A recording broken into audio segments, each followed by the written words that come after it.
ലോകം എല്ലാ വീടുകളിലും സംഭവിക്കുന്നതാണിത്. നമ്മൾ ആരെയും കുറ്റം പറയല്ല. സ്വാഭാവികമായിട്ടും നമ്മൾ ഒന്നില്ലെങ്കിൽ ഗെയിം അല്ലെങ്കിൽ കാർട്ടൂൺ ഇത്തരത്തിലുള്ള ചാനലുകൾ കുട്ടികൾക്ക് ഒരുപാട് ഇഷ്ടമായിരിക്കും. അപ്പോൾ നമ്മൾ ഈ കുട്ടികൾ അടങ്ങിയിരിക്കാൻ വേണ്ടിയിട്ട് അവരുടെ കയ്യിൽ എന്ത് കൊടുക്കും? റിമോട്ട് കൊടുക്കും. സ്വാഭാവികമായിട്ട് ഉമ്മമാരുടെ സംസാരങ്ങൾ സ്വാഭാവികമായിട്ട് അറിയുന്ന ഒരു വ്യക്തി എന്ന നിലയ്ക്ക് ഞാൻ പറയട്ടെ, ഉമ്മമാരൊക്കെ പറയുന്നതെന്ന് വെച്ചാൽ അവന് ചാനൽ മാറ്റാൻ അറിയും, അവന് സൗണ്ട് കൂട്ടാനും കുറയ്ക്കാനൊക്കെ അറിയും. വലിയ അറിവാണ് എന്നാണ് നമ്മളുടെ ധാരണ. പക്ഷേ അതൊരു തീർത്തും ഇസ്ലാമികമായിട്ടുള്ള ജീവിതത്തിൽ നിന്നുകൊണ്ട് ഒരു സ്ത്രീ പറയുകയാണെങ്കിൽ അവർക്ക് തീരെ അറിവില്ല എന്ന് നമ്മൾ പരിഗണിക്കേണ്ടിയിരിക്കുന്നു. എന്താന്ന് വെച്ചാൽ 3 വയസ്സ് വരെയുള്ള ഒരു കുട്ടി, 3 വയസ്സിലേക്ക് നടന്നുകൊണ്ടിരിക്കുന്ന ഒരു കുട്ടിയെ സംബന്ധിച്ചിടത്തോളം അവന്റെ ബ്രെയിനിൽ ഒരുപാട് വളർച്ചകൾ നടക്കുന്നുണ്ട്. ഈ സമയത്ത് കുട്ടി അറിഞ്ഞിരിക്കേണ്ടത്, കുട്ടി പഠിച്ചിരിക്കേണ്ടത് എന്താണ് യഥാർത്ഥത്തിലുള്ള സമൂഹം അല്ലെങ്കിൽ തന്റെ ചുറ്റുപാട് എന്താണ് എന്ന് ആ കുട്ടി പഠിക്കുകയാണ്. ആ സമയത്ത് നമ്മൾ അവന് TV ഓണാക്കി കൊടുത്താൽ, അവന് കാർട്ടൂണുകൾ വെച്ച് കൊടുത്താൽ, അവന് ഗെയിമുകൾ ഇട്ട് കൊടുത്താൽ സ്വാഭാവികമായും അവൻ മനസ്സിലാക്കുക ഇതാണ് ലോകം എന്നാണ്. നമ്മൾ സ്വാഭാവികമായും കുട്ടിയേക്ക് വെച്ചു കൊടുക്കുകയും നമ്മളുടെ പണികളെല്ലാം കഴിഞ്ഞാൽ പിന്നെ കുട്ടിയെ മടിയിലിരുത്തിയാണ് നമ്മൾ കാണാറ്, അല്ലേ? ഇതുവരെ കാർട്ടൂൺ ചാനൽ നീ കണ്ടില്ലേ, ഇനി ഞാൻ എന്റെ സീരിയലോ അല്ലെങ്കിൽ എന്റെ സിനിമയോ വെക്കട്ടെ എന്ന രീതിയിലായിരിക്കും നമ്മുടെ സംഭാഷണങ്ങൾ ഉണ്ടാവുക. നമ്മൾ പിന്നെ നമ്മളെ കുട്ടിയെ മടിയിലിരുത്തിക്കൊണ്ട് നമ്മൾ കാണാൻ തുടങ്ങും. ഇവിടെ നമ്മൾ നമ്മളുടെ കുട്ടിയെ മടിയിൽ ഇരുത്തിക്കൊണ്ട് കാണുന്ന കാര്യങ്ങൾ അത് സ്വാഭാവികമായിട്ടും സിനിമകളായിരിക്കും. അതിൽ റൊമാൻറ്റിക് സീനുകൾ ഉണ്ടായിരിക്കും, പാട്ടുകൾ ഉണ്ടായിരിക്കും, ആക്ഷൻ ത്രില്ലറുകൾ ഉണ്ടായിരിക്കും, ഇതെല്ലാം ഉണ്ടായിരിക്കും. നിരന്തരമായി ഇത് കണ്ടുകൊണ്ടിരിക്കുന്ന ഒരു കുട്ടിയെ സംബന്ധിച്ചിടത്തോളം അവൻ ആയി മാറുക ഇതിന്റെ ഒരു പ്രൊഡക്റ്റ് മാത്രമായിരിക്കും. എന്താണോ അവൻ കണ്ടുകൊണ്ടിരിക്കുന്നത് ഒരു 3 വയസ്സ് കാലഘട്ടം വരെ, അതിന്റെ ഒരു പ്രൊഡക്റ്റ് ആയിരിക്കും അവൻ ഈ സമൂഹത്തിലേക്ക് എത്തുക. ഇവിടെ അമേരിക്കൻ സൈക്കോളജിക്കൽ അസോസിയേഷനും അതുപോലെ തന്നെ പീഡിയാട്രിക് അസോസിയേഷനും എല്ലാവരും കൂടെ കൂടിയിട്ട് ഉണ്ടാക്കിയ ഒരു പഠനമുണ്ട്. ഇത് കേവലം ഒരു മത ചട്ടക്കൂടിൽ നിന്നുകൊണ്ട് സംസാരിക്കുകയല്ല നിങ്ങൾ TV ഒഴിവാക്കുക എന്നുള്ളത്. ഇത് ഒരുപാട് ശാസ്ത്രീയമായ പഠനങ്ങൾക്കൊടുവിൽ ഉരുത്തിരിഞ്ഞ ഒരു വലിയ ആശയമാണ്.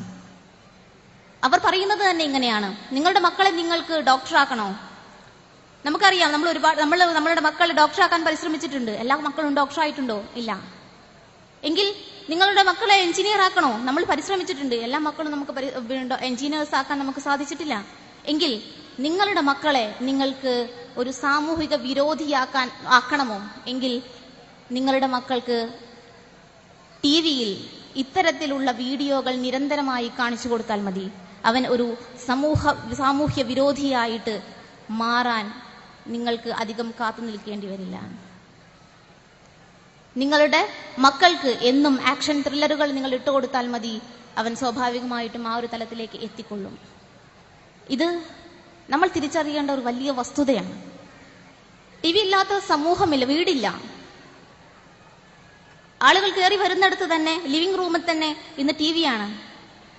എന്തും ഏതും കാണാനുള്ള ഒരു തുറന്നു വയ്ക്കുന്നൊരവസ്ഥ. ഇന്ന് ലജ്ജ എന്ന് പറയുന്നത് നമ്മുടെ സമൂഹത്തിൽ നിന്നും മാറിക്കൊണ്ടിരിക്കുകയാണ്. കുട്ടിയും മുത്തശ്ശനും മുത്തശ്ശിയും പിന്നെ അച്ഛനും അമ്മയും സഹോദരന്മാരും എല്ലാം ഇടപഴകി നിൽക്കുമ്പോഴും എന്തും കാണാനുള്ള ഒരു തൊലിക്കട്ടി ഇന്ന് ഈ സമൂഹത്തിന് ഉണ്ടായിക്കഴിഞ്ഞു എന്നുള്ളതാണ് ഇന്നിന്റെ ഏറ്റവും വലിയ സങ്കടം എന്ന് പറയുന്നത്. അതുകൊണ്ട് തന്നെ ഈ 3 വയസ്സ് ഉള്ള ഈ മക്കൾ ഓടിക്കളിക്കുന്നുണ്ടല്ലോ, ഈ 3 വയസ്സ് വരെ പ്രായമായിട്ടുള്ള ഈ കുട്ടികൾ ഓടി നടക്കുമ്പോൾ നമ്മൾ അറിയേണ്ട ഒരു വലിയ വസ്തുതയുണ്ട്. അവൻ ആരാകണമെന്ന് അവൻ തീരുമാനിച്ചു കഴിഞ്ഞു എന്നുള്ള വസ്തുത. അവിടെ നിന്നും അവൻ വളരുകയാണ്. ഒരു 12 വയസ്സ് വരെയുള്ള കാലഘട്ടം. ഈ വളർച്ചയെ ഒന്ന് രൂപപ്പെടുത്തുക മാത്രമാണ് ഈ 12 വയസ്സ് കാലഘട്ടത്തിൽ അവൻ ചെയ്യുന്നത്, അവന്റെ തല ചെയ്യുന്നത്. അവിടെ സ്വാഭാവികമായും നമ്മൾ ചെന്നിട്ട് എന്ത് ചെയ്യും? ഒരു 6, 7, 8, 10 വയസ്സൊക്കെ ആകുമ്പോഴത്തേക്ക് നമ്മൾ പറയും, എന്താ നീ നിസ്കരിച്ചില്ലേ? സുബഹി 5:30-ക്കാണെന്ന് നീ മനസ്സിലാക്കിയിട്ടില്ലേ? പിന്നെന്താ 5:30-ക്ക് എണീക്കാത്തത്? നീ ളുഹ്ർ നമസ്കരിച്ചോ? അസ്ർ നമസ്കരിച്ചോ? നമ്മൾ ചോദിക്കുന്ന സമയം എപ്പോഴാണ്? 10-11 വയസ്സാകുമ്പോൾ, അല്ലെ? 10-11 വയസ്സാകുമ്പോഴാണ് സ്വാഭാവികമായിട്ടും നീ നിസ്കരിച്ചോ അല്ലെങ്കിൽ നീ നോമ്പ് നോക്കുന്നുണ്ടോ എന്ന് ചോദിക്കാൻ നമ്മൾ തയ്യാറാകുന്നത്. എങ്കിൽ കുട്ടി ഗർഭസ്ഥ ശിശുവാകുന്നത് മുതൽ യഥാർത്ഥത്തിൽ നാം അവനെ ശ്രദ്ധിക്കേണ്ടിയിരിക്കുന്നു എന്നുള്ള വസ്തുത നമ്മൾ മനസ്സിലാക്കിയിട്ടില്ല. എന്നിട്ട് നമ്മൾ അവിടെ വടിയെടുക്കുക. റസൂൽ സല്ലല്ലാഹു അലൈഹി വസല്ലം വടിയെടുക്കാൻ പറഞ്ഞിട്ടുണ്ട്. 10 വയസ്സായിട്ട് നിസ്കരിച്ചിട്ടില്ലെങ്കിൽ എന്ത് വേണം? വടിയെടുക്കാൻ റസൂൽ പറഞ്ഞിട്ടുണ്ട്. അടിക്കാൻ തുടങ്ങുകയാണ്. റസൂൽ അങ്ങനെയല്ല പറഞ്ഞത്. നമ്മൾ മനസ്സിലാക്കേണ്ടതുണ്ട്. റസൂൽ അങ്ങനെയല്ല പറഞ്ഞത്. ആ കുട്ടിയെ 7 വയസ്സ് മുതൽ നമ്മൾ പരിശീലിപ്പിക്കണം. 7 വയസ്സ് മുതൽ നമസ്കരിക്കാൻ പരിശീലിപ്പിച്ച് 10 വയസ്സ് ആയതിനു ശേഷവും അവൻ നമസ്കരിച്ചിട്ടില്ലെങ്കിൽ ചെറിയ ശിക്ഷാ നടപടികൾ നിങ്ങൾ സ്വീകരിക്കണമെന്നാണ് പറഞ്ഞത്. പക്ഷേ 7 വയസ്സിൽ നമ്മൾ അവനെ ശ്രദ്ധിച്ചില്ല. അവൻ ചെറിയ കുട്ടിയല്ലേ, കളിക്കട്ടെ. 8, 9, 10 റസൂൽ നിസ്കരിക്കാൻ പറഞ്ഞിട്ടുണ്ട്, ഇടുക്ക് വടി. അതാണ് നമ്മളുടെ നിലപാട്, അല്ലെ?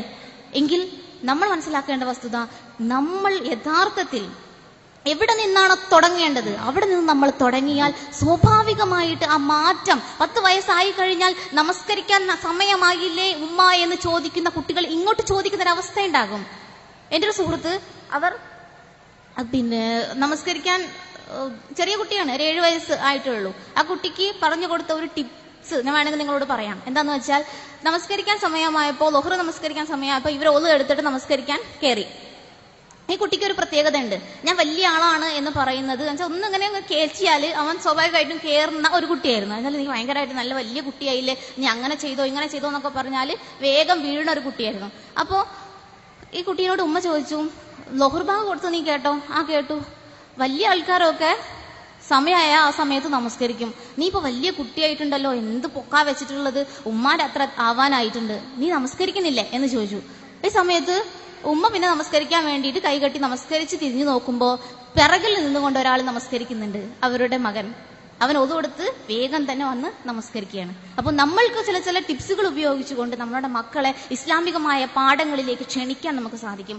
ഇന്നത്തെ നമുക്കറിയാം, നമ്മൾ 6 വയസ്സാകുമ്പോഴത്തന്നെ 5 വയസ്സാകുമ്പോഴൊക്കെ തന്നെ മദ്രസയിലേക്ക് പറഞ്ഞടയ്ക്കുന്ന ഒരു അവസ്ഥയുണ്ട്. പക്ഷെ മദ്രസയിലേക്ക് നമ്മൾ സ്ഥിരമായിട്ട് പറഞ്ഞയച്ചിട്ടും ചില പ്രശ്നങ്ങൾ ഉണ്ടാകുന്നുണ്ട്, അല്ലെങ്കിൽ അവർ മതത്തിൽ ഒരു ചിട്ട അവർക്ക് ലഭിക്കുന്നില്ല എന്ന് നമ്മൾ പറയാറുണ്ട്. ഞാൻ പറഞ്ഞിട്ടേ അവൾ തട്ടിടാറുള്ളൂ, ഇങ്ങനത്തെയൊക്കെ പ്രശ്നങ്ങൾ നമുക്ക് ഉണ്ടാവാറുണ്ട്. ഇതൊക്കെ തന്നെ ഇസ്ലാമിന്റെ യഥാർത്ഥ മാധുര്യത്തെ കുട്ടിക്ക് കൊടുത്തതിന് ശേഷം, യഥാർത്ഥത്തിൽ മാധുര്യം അങ്ങോട്ട് കൊടുത്തതിന് ശേഷം അവൾ ആസ്വദിക്കുന്ന ഒരവസ്ഥ ഉണ്ടാക്കിയെടുക്കാൻ നമുക്ക് സാധിക്കണം. അവിടെയാണ് പാരന്റിങ് ഒരു ആർട്ടായി മാറുന്നത്, ഒരു കലയായി മാറുന്നത്. സത്യത്തിൽ പാരന്റിങ് ഒരു ആർട്ടാണ്.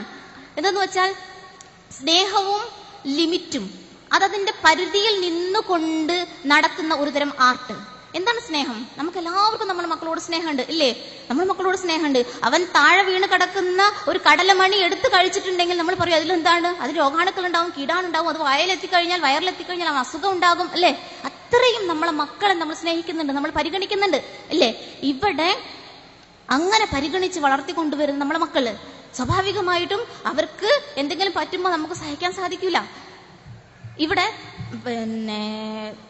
വലുതായി കഴിഞ്ഞാൽ നമുക്ക് നമ്മളുടെ മക്കളിൽ നിന്ന് നമ്മൾ പ്രതീക്ഷിക്കുന്ന ഒരു പ്രാർത്ഥനയുണ്ട്. എന്താണ് ആ പ്രാർത്ഥന? റബ്ബിർഹംഹുമാ കമാ റബ്ബയാനി സ്വഗീറ, അല്ലേ? ആ പ്രാർത്ഥനയുടെ അർത്ഥം എന്താണ്? ആ പ്രാർത്ഥന എന്ന് പറഞ്ഞാൽ നമ്മളുടെ മക്കളിൽ നിന്ന് നമ്മൾ പ്രതീക്ഷിക്കുന്ന ഒരു പ്രാർത്ഥനയാണ്. എനിക്ക് കാരുണ്യം തന്നതുപോലെ പടച്ച തമ്പുരാനെ നീ അവരോട് കാരുണ്യം ചൊരിയണമേ. എങ്ങനെ? അവർ എനിക്ക് കാരുണ്യം തന്നതുപോലെ. ഖുർആനിൽ നമ്മൾ പല പ്രാർത്ഥനകളും കാണുന്നുണ്ട്, ഒരുപാട് പ്രാർത്ഥനകൾ കാണുന്നുണ്ട്. അവിടെ ഒരിക്കലും ഒരു കണ്ടീഷൻ വെച്ചുകൊണ്ടുള്ള ഒരു പ്രാർത്ഥന നമ്മൾ കാണുന്നില്ല. അങ്ങനെ തന്നിട്ടുണ്ടെങ്കിൽ ഇങ്ങനെ ചെയ്യാം, അതാണ് കണ്ടീഷൻ എന്ന് പറഞ്ഞാല്. ആ കണ്ടീഷൻ വെച്ചുകൊണ്ടുള്ള ഒരു പ്രാർത്ഥന അത് ഖുർആനിൽ ഇത് മാത്രമാണ് കാണുന്നത്. നീ ഇവർക്ക് കാരുണ്യം കൊടുക്കണേ, വാർദ്ധക്യാവസ്ഥയിൽ ചുക്കിച്ചുളിഞ്ഞ അവസ്ഥയിൽ കൈയും കാലും ഒന്ന് നടക്കാൻ പോലും സാധിക്കാതെ ഈ അവസ്ഥയിൽ ഇരിക്കുന്ന എന്റെ മാതാപിതാക്കൾക്ക് നീ കാരുണ്യം കൊടുക്കണേ. എങ്ങനെയാണെങ്കിൽ അവർ എനിക്ക് കാരുണ്യം തന്നതുപോലെ. അപ്പൊ എന്താണ്? നമ്മളുടെ മക്കളിലേക്ക് നമുക്ക് കാരുണ്യം കൊടുക്കാൻ സാധിക്കണം. എങ്കിൽ മാത്രമേ നമ്മുടെ മക്കൾ എത്ര വലിയ പണ്ഡിതന്മാരായി മാറിയാലും അവരുടെ പ്രാർത്ഥന കേൾക്കുന്ന ഒരവസ്ഥ ഉണ്ടാവണമെങ്കിൽ എന്താ വേണ്ടത്? അവർക്ക് നമുക്ക് കൊടുക്കണം കഴിയണം. അവർക്ക് ആദ്യം നമ്മൾ കരുണ കൊടുത്തെങ്കിൽ മാത്രമേ വാർദ്ധക്യാവസ്ഥയിൽ അവർ പ്രാർത്ഥിച്ചാൽ പോലും നമുക്ക് ആ പ്രാർത്ഥനയുടെ ഫലം ലഭിക്കുകയുള്ളൂ. അപ്പോ ആ കൊടുക്കുന്ന കാരുണ്യം എന്താണ്? യഥാർത്ഥത്തിലുള്ള സ്നേഹം. ഉമ്മമാരുടെ മനസ്സിൽ നിന്നും വറ്റി വരണ്ടുകൊണ്ടിരിക്കുന്ന ഒരു കാര്യമാണ് കാരുണ്യം എന്ന് പറഞ്ഞാല്. പക്ഷെ ആ കാരുണ്യത്തെ നമുക്ക് നിലനിർത്തിക്കൊണ്ട് യഥാർത്ഥത്തിലുള്ള കാരുണ്യം എന്ന് പറഞ്ഞാൽ ഇഹലോകത്ത് അവർക്ക് നൽകുന്ന കാരുണ്യവും അതോടൊപ്പം തന്നെ പരലോകത്ത് എന്താണ് നിന്റെ മെച്ചം, പരലോകത്തിൽ നന്മ ഏതാണ്, തിന്മ ഏതാണ്, യഥാർത്ഥത്തിലുള്ള സത്യം ഏതാണ്, അസത്യം ഏതാണ് എന്ന് തിരിച്ചറിയുവാനുള്ള ഒരു ബോധം കുട്ടിക്ക് കൊടുക്കലും കൂടിയാണ് യഥാർത്ഥത്തിൽ കാരുണ്യം എന്ന് പറയുന്നത്. അതുകൊണ്ട് തന്നെ യഥാർത്ഥത്തിലുള്ള കാരുണ്യം ലഭിക്കുന്ന, യഥാർത്ഥത്തിൽ പ്രാർത്ഥന അനുഭവിക്കാൻ സാധിക്കുന്ന യഥാർത്ഥ ഉമ്മമാരായി നമുക്ക് മാറാൻ കഴിയണം. അതുകൊണ്ട് തന്നെ അത്തരത്തിലുള്ള ഒരു മുന്നേറ്റത്തിന് വേണ്ടി നമ്മൾ ഇന്ന് തന്നെ തയ്യാറാവുക എന്നാണ് എനിക്ക് പറയാനുള്ളത്. യഥാർത്ഥ ഉമ്മമാരായിക്കൊണ്ട് ജീവിച്ച് മരിക്കുവാനുള്ള തൗഫീഖ് പടച്ചോൻ നൽകട്ടെ. റബ്ബനാ ആതിനാ ഫിദ്ദുനിയാ ഹസന വഫിൽ ആഖിറതി ഹസനത വഖിനാ അദാബന്നാർ. റബ്ബനാ തഖബ്ബൽ മിന്നാ ഇന്നക അൻതസ് സമീഉൽ അലീം വതുബ് അലൈനാ ഇന്നക അൻതത് തവ്വാബുർ റഹീം. ആമീൻ. അസ്സലാമു അലൈക്കും വറഹ്മത്തുള്ളാഹി വബറകാതുഹു.